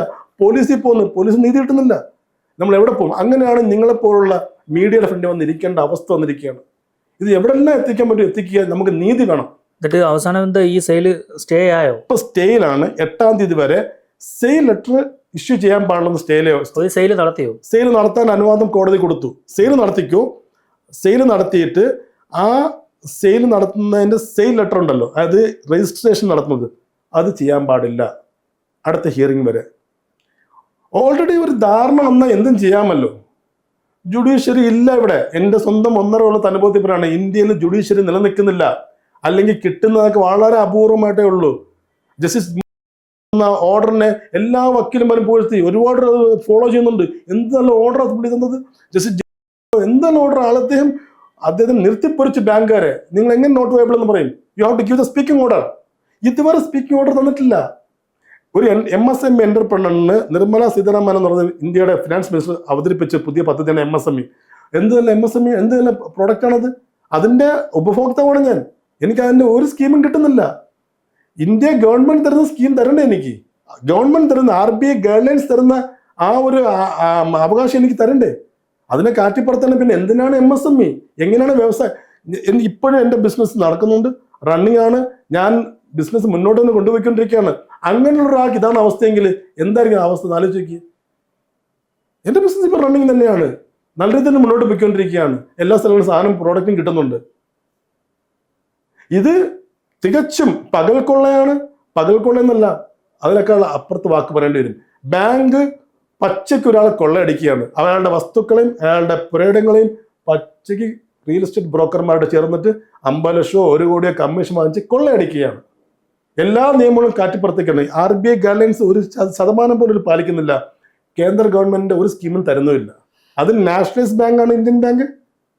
കഴിഞ്ഞ ദിവസം ഞാൻ പറയുന്നത് കേട്ടു, വേറൊരു DRTയിൽ ഞാൻ ഇരുന്നപ്പോഴേ കേട്ടു, MSME ഒരു എന്റർപ്രണറിന് കിട്ടേണ്ട ഒരു അവകാശം ഒരു ബാങ്ക് കൊടുക്കുന്നില്ല. എന്തിനാണ് MSME കേന്ദ്ര ഗവൺമെന്റ് വെച്ചിരിക്കുന്നത്? എൻ്റെ വിനീതമായ റിക്വസ്റ്റ് ആണ്, മീഡിയയിലൂടെ ഞാൻ പറയാണ്, കേന്ദ്ര ഗവൺമെന്റിനോട് പറയാണ്, സംസ്ഥാന ഗവൺമെന്റിനോട് പറയാണ്. ഇപ്പം പുതിയ മുഖ്യമന്ത്രി VD സതീശൻ കഴിഞ്ഞ വെള്ളിയാഴ്ചത്തെ ബഡ്ജറ്റിൽ MSMEക്ക് ഒരുപാട് ആനുകൂല്യം പ്രഖ്യാപിച്ചു. അത് നിയമമായിട്ട് വന്നിട്ടില്ല. അതേപോലെ കൊല്ലത്തെ കശുവണ്ടി തൊഴിലാളികൾക്ക് ഒറ്റത്തവണ തീർപ്പാക്കി ബാങ്കുമായിട്ട് എന്തൊക്കെ ചെയ്തിട്ടുണ്ടോ, ഒന്നും നിയമമായിട്ട് വന്നിട്ടില്ല. അതൊക്കെ കൊണ്ടുവന്നത് പ്രാബല്യത്തിൽ കൊണ്ടുവന്നാൽ വലിയ ഉപകാരം. പക്ഷേ എനിക്ക് ഒരു as a entrepreneur for last 28 years I'm requesting the central government, state government, please ഇതിലോട്ട് ഇന്റർവ്യൂ ചെയ്യണം, ഈ വിഷയത്തിൽ ഇന്റർവ്യൂ ചെയ്യണം. ഇവിടെ ആരാ ചോദിക്കുന്നു പറയാനുള്ളത്? ആരും ചോദിക്കുന്നില്ല, പറയുന്നില്ല, എല്ലാവരും ഇഷ്ടത്തിന് പോവുകയാണ്. ഇത് വളരെ വിത്ത് പ്രൂഫ്, വിത്ത് എവിഡൻസ് ഞാൻ പറയുന്ന കാര്യങ്ങളാണ്. എൻ്റെ അടുത്ത് എല്ലാത്തിനും പ്രൂഫുണ്ട്. ഇപ്പോഴും നിൽക്കുന്നത് നല്ലൊരു സ്റ്റേജിലാണ്. ഈ സമയത്തിന് ഈ അധികാരികൾ ഇടപെടണം. ഈ സമയത്ത് ഇന്ന് രാവിലെ ഒരു ന്യൂസ് വന്ന് മീഡിയ വണ്ണിൽ ഞാൻ കണ്ടത്, ഓൺലൈനിൽ വന്നതാണ്. കോഴിക്കോട് ഒരു പ്രോപ്പർട്ടി 30 കോടി വാല്യൂഷനുള്ള പ്രോപ്പർട്ടി 9 കോടി 18 ലക്ഷം രൂപയ്ക്ക് KFC കേരള ഫിനാൻഷ്യൽ കോർപ്പറേഷൻ വിറ്റത് ഹൈക്കോടതി സ്റ്റേ ചെയ്തിരിക്കുകയാണ്. അതിന്റെ ജഡ്ജ്മെന്റ് ഇറങ്ങിയിട്ടില്ല, നാളെ നമ്മുടെ ഇറങ്ങത്തുള്ളൂ. ഞങ്ങളുടെ പ്രോപ്പർട്ടി 40 കോടിയോ 50 കോടിയോ 30 കോടിയോ വിലയുള്ള പ്രോപ്പർട്ടി അത് 10 കോടിക്ക് വിൽക്കാണ്ടിരിക്കുകയാണ്. അപ്പം ഇത് നിങ്ങൾ ബാങ്ക് നിയമപരമായിട്ട് ചെയ്യും, ആർക്കും ചോദിക്കാൻ പറ്റില്ല. ആസ് പെർ ദ ലോ ആണ് ബാങ്ക് ചെയ്തെങ്കിൽ ഞാൻ ഇന്ന് ഉന്നത വിജയത്തിൽ നിൽക്കുന്ന ഒരാളാണ്. ഞാൻ ജയിച്ചു നിൽക്കുകയാണ് എപ്പോഴും. അത് റീസ്ട്രക്ചർ ചെയ്തിരുന്നുവെങ്കിൽ താങ്കൾക്ക് സുഖമായിട്ട് അടച്ചു തീർക്കാൻ കഴിയും. തീർച്ചയായും റീസ്ട്രക്ചറിങ്ങിന് അവർ തന്നെ ഇങ്ങോട്ട് ബന്ധപ്പെടുകയും 5 കോടി എൻഹാൻസ്മെന്റ് തരാമെന്ന് ഒപ്പിട്ട് വാങ്ങിച്ചത് ഇതേ മാഡം തന്നെയാണ്. അതിന് എവിടെ പോയത്? അതുകൊണ്ടല്ലേ കോടതി എനിക്ക് അനുകൂലമായിട്ട് ഓർഡർ തന്നത്. കോടതിയിൽ എന്താണ്, നിങ്ങൾ ഈ ഹൈക്കോടതി ഇപ്പോൾ എടുക്കുക, WPC റിട്ട് പെറ്റീഷൻ എത്ര ഫയൽ എന്നറിയുമോ? അതിൽ എത്ര പേർക്ക് ഓർഡർ കിട്ടില്ല. എനിക്ക് കിട്ടി. എന്തുകൊണ്ടാണ്? എൻ്റെ മെറിറ്റുള്ള കേസാണ്, എൻ്റെ ശരിയായ കേസാണ്, ഞാൻ ശരിയായ ബിസിനസ്സുകാരാണ്, ഞാൻ കറക്റ്റാണ്. അതുകൊണ്ടാണ് ഇത്രയും പ്രധാനപ്പെട്ട ജഡ്ജിമാർ തരുന്നത്. നിങ്ങൾ ജസ്റ്റിസ് മുഹമ്മദ് നിയാസിനെ പറ്റിയും ജസ്റ്റിസ് ജയചന്ദ്രനെ പറ്റി അന്വേഷിച്ച് നോക്കിയ കടുത്ത ജഡ്ജിമാരാണ്. അവരൊന്നും ചുമ്മാ കൊടുക്കത്തില്ല, അവരെല്ലാം അനലൈസ് ചെയ്ത് കൊടുക്കത്തുള്ളൂ. അവർ അനലൈസ് ചെയ്ത് എനിക്ക് ഓർഡർ വന്നിരിക്കുന്നത്. ആ ഓർഡർ പ്രകാരം പോലും അവർ കാറ്റിപ്പുറത്തുകയാണ് ഈ ബാങ്കിന് ഒരു പേടിയില്ല. ബാങ്കിനോട് ആര് ചോദിക്കാനാ? ജുഡീഷ്യറി ബാങ്കിന് കൂടെയാണ്. സാധാരണക്കാരന് ജുഡീഷ്യൽ ഒരു വിലയില്ല. ബാങ്കാണോ? ബാങ്ക് ജയിച്ചു, ബാങ്കിന്റെ കൂടെ എപ്പോഴും ജഡ്ജിമാർ നിൽക്കത്തുള്ളൂ. എന്ത് നിയമം അത്? അനുഭവസ്ഥനാണ് ഞാൻ മാത്രമല്ല, കോടിക്കണക്കിന് ആൾക്കാർ അനുഭവിക്കുകയാണ്. അതായത് കോടികൾ വിലയുള്ള താങ്കളുടെ ആ കെട്ടിടം വിലയിൽ അവർ ബ്രോക്കർമാർക്ക് ബ്രോക്കർമാർ വഴി കമ്മീഷൻ വാങ്ങിച്ചുകൊണ്ട് വിൽക്കുകയാണ്. അതും എല്ലാ നിയമങ്ങളും, ഹൈക്കോടതിയുടെ നിയമങ്ങളും CJM മുനിസിപ്പൽ കേസ് പെൻഡിങ് ആണ്. കേസുകൾ പെൻഡിങ് നിൽക്കുക, അറ്റ്ലീസ്റ്റ് ആ കേസും തീരട്ടെ. CJM പറയാണ്, ഈ കേസിൽ ഞാൻ ഇടപെട്ടത് ഹ്യൂമാനിറ്റിയുടെ പേരിലാണ്, എനിക്ക് ഓർഡർ തരാൻ പോലും പവറില്ല. ഞാൻ 1 മാസം 1.5 മാസം പുള്ളി സ്റ്റേയിലിട്ടു. ആ സ്റ്റേ കൊണ്ട് ഇവരോടൊന്ന് ഹൈക്കോടതി സ്റ്റേ വാങ്ങി. കാരണം എന്താ, ഈ ജസ്റ്റിസ് എന്ത് വന്നാലും നോക്കത്തുമില്ല, അപ്പോഴേ ബാങ്കിനോട് നിൽക്കത്തുള്ളൂ. പക്ഷേ ഞാൻ പറഞ്ഞ കാര്യമാണ്, അനുഭവിക്കുന്ന ആൾക്കാരെല്ലാം എന്താന്ന് കേൾക്കില്ല, പറയുമ്പോൾ എന്തെങ്കിലും കേട്ടോണ്ടിരിക്കും. അദ്ദേഹത്തിന് ഓൾറെഡി പ്രീ ജഡ്ജിഡാണ്, പുള്ളി തള്ളും, ഡിസ്മിസ് ചെയ്യും. ഇപ്പൊ എന്താണ് താങ്കളുടെ അവസാനം? ഇപ്പോൾ എനിക്ക് അടുത്ത ആഴ്ചയാണ് അടുത്ത ഹിയറിംഗ് ഉള്ളത് DRTയിൽ. ഇപ്പം ഈ നടത്തിയ സെയിൽ പോലും പ്യുവർലി ഇല്ലീഗലാണ്. കാരണം ഒരു സെയിൽ ലെറ്ററിനകത്ത് ഒരു അഡണ്ടം വന്നാൽ അതിന് വീണ്ടും 15 days ടൈം കൊടുക്കണം. അത് പറഞ്ഞിട്ടുണ്ട് കോടതിയിൽ. അതിപ്പോൾ അതിനകത്ത് അദ്ദേഹം തന്നിരിക്കുന്ന സ്റ്റേ എന്ന് വെച്ചാൽ സെയിൽ ലെറ്ററിന്റെ കൺഫർമേഷൻ കൊടുക്കാൻ പാടില്ലെന്നാണ്. ആക്ച്വലി കൺഫർമേഷൻ ഓഫ് സെയിലാണ് തരേണ്ടത്, അല്ലാതെ സെയിൽ ലെറ്ററിനല്ല. അപ്പം ഇവർ ഓൾറെഡി കാശ് വാങ്ങിച്ചോ നമുക്ക് അറിയാൻ പറ്റുന്നില്ല, ബിഡിങ് നടന്നിട്ടുണ്ടായിരുന്നു. സോ നമുക്ക് വേണ്ടത് ഏറ്റവും ബേസിക്കലി ഇപ്പം നടന്ന സെയിൽ ഇല്ലാതാക്കുക, അത് നിയമവിരുദ്ധമാണ്. 2, എൻ്റെ റീസ്ട്രക്ചറിങ് ഓൾറെഡി കോടതിയിൽ പെൻഡിങ് ആണ്, അത് നല്ല രീതിയിൽ നിയമപരമായിട്ട് ചെയ്തു തരണം. അതിനകത്തും ഇത് കഴിഞ്ഞ രണ്ട് റീസ്ട്രക്ചറിങ്ങിന്റെ മിൻസ് തന്നിട്ടില്ല. അതെന്താ ഞങ്ങൾക്ക് അറിയാൻ നമുക്ക് അവകാശമുണ്ട്. മിൻസ് തരണം as per the MSME framework. പിന്നെ ഈ പറഞ്ഞ രീതിയിൽ ബാങ്കിന്റെ വിഷയം അമിക്കബിൾ സെറ്റിൽ ചെയ്യാനായിട്ട് ബാങ്കിന്റെ FGM തന്നെ ബാങ്കിന്റെ ഔദ്യോഗിക വക്കീലിനെ അറിയിച്ചിട്ടുണ്ട്. ഞാൻ I'm ready to do the settlement. നമുക്ക് ബാങ്കിന്റെ പൈസ തിരിച്ചു തയ്യാറാണ്. ഞാൻ പ്രപ്പോസൽ കൊടുത്തു, ഓട്ടീസ് പ്രപ്പോസൽ കൊടുത്തിട്ടുണ്ട്. ഞാൻ നോട്ടീസിന് ചെയ്യാൻ തയ്യാറായി നിൽക്കുന്ന ഒരാളാണ്. പക്ഷെ അവരൊന്നും മൈൻഡ് ചെയ്യുന്നില്ല. അവർക്കതൊന്നും വേണ്ട. അവർക്ക് ബിൽഡിംഗ് വിൽക്കാമെന്ന് മാത്രമേ ഉള്ളൂ. കാരണം ഓൾറെഡി ഒരു നുണയുടെ ചീട്ടുകെട്ടവൻ കെട്ടിപ്പോയി ബാങ്കുകാർ. ഇനി അത് അവർക്കെല്ലാം അടിപതറി പോവും. ഈ ടെനന്റുമായിട്ട് ഇല്ലീഗലായിട്ട് MOU സൈൻ ചെയ്തിട്ടുണ്ട്. അടുത്ത 6 മാസത്തേക്ക് ഒഴിപ്പിക്കത്തില്ലെന്ന്. എങ്ങനെയാണ് സെയിൽ ലെറ്റർ നടത്തുന്നത്? ഒരു MOUയിൽ ഒരു ടെനന്റിനെ ഇരുത്തിക്കൊണ്ട് നിങ്ങൾ 6 മാസത്തെ ഒഴിപ്പിക്കത്തില്ല, പിന്നെ എങ്ങനെ ഒരു സെയിൽ ലെറ്റർ ഇഷ്യൂ ചെയ്യും? പിന്നെ എങ്ങനെ ഒരു വിൽക്കും? അതിന് അഡൻഡം വന്നാൽ അത് പബ്ലിക്കിനെ അറിയിക്കണ്ടേ? സോ ടോട്ടലി ഇപ്പം അതിനകത്ത് പേര് ഉപയോഗിക്കുന്ന ഡിസ്ട്രിക്ട് കളക്ടർ ആനി മാഡത്തിന്റെ പേര് ഉപയോഗിക്കുന്നത്. കളക്ടർ പറഞ്ഞെന്ന് പറയുന്നത്, കളക്ടറോട് ഞാൻ പറഞ്ഞിട്ടില്ല. അപ്പൊ ആ പരാതി ഈസ്റ്റ് പോലീസ് സ്റ്റേഷന് പെൻഡിങ് ഉണ്ട്, ഡിസ്ട്രിക്ട് കളക്ടറിന്റെ ഓഫീസിൽ പെൻഡിങ് ഉണ്ട്. ഇപ്പം എല്ലാ ഫോറങ്ങളിലും പരാതികൾ പെൻഡിങ് ആണ്. ബാങ്കിന് ഒഴുകി പോയിക്കൊണ്ടിരിക്കുകയാണ്. സോ ഇതിനൊരു പരിഹാരം സ്റ്റേറ്റ് ഗവൺമെന്റിൽ നിന്നും സെൻട്രൽ ഗവൺമെന്റിൽ നിന്നും ഇന്റർവെൻഷൻ വേണം. അടിയന്തരമായിട്ട് ഇടപെടണം. തീർച്ചയായിട്ടും കോടിക്കണക്കിന് ഡോളർ ഇന്ത്യയിലേക്ക് കൊണ്ടുവന്ന ഒരു വ്യവസായിയായിരുന്നു. ഇപ്പോൾ അദ്ദേഹം തകർന്നു പോയിരിക്കുകയാണ്. ഈ ബാങ്കിന്റെ ചതിയിൽ കൂടി അദ്ദേഹത്തിന്റെ കോടികൾ വിലമതിക്കുന്ന കൊല്ലത്തെ ഒരു ബിൽഡിംഗ് നഷ്ടപ്പെടും. അടിയന്തരമായി ഇദ്ദേഹത്തിന് നീതി ലഭ്യമാക്കണം എന്നുള്ളൊരു ആവശ്യമാണ് അദ്ദേഹം ഉന്നയിക്കുന്നത്. അതിനായിട്ടാണ് ഇപ്പോൾ പ്രേക്ഷകർക്ക് മുമ്പിൽ എത്തി ഈ വിവരങ്ങളൊക്കെ പങ്കുവച്ചതും. ബാങ്കുകളിൽ പോയി ലോൺ എടുക്കുന്ന പലർക്കും ഇത്തരത്തിലുള്ള ചതികൾ പറ്റാം. പക്ഷെ നിയമപരമായി നേരിട്ട് അത് കൃത്യമായി നേടിയെടുക്കണം എന്ന് തന്നെ അദ്ദേഹം പറയുന്നുമുണ്ട്. എന്തായാലും പ്രതീക്ഷയുണ്ട് നീതി ലഭിക്കുമെന്ന്. അത് നമുക്ക് കാത്തിരുന്ന് കാണാം. എന്തായാലും അതിനുശേഷമുള്ള വിവരങ്ങൾ തീർച്ചയായും വരുന്ന ദിവസങ്ങളിൽ അപ്ഡേറ്റ് ചെയ്യുന്നതായിരിക്കും.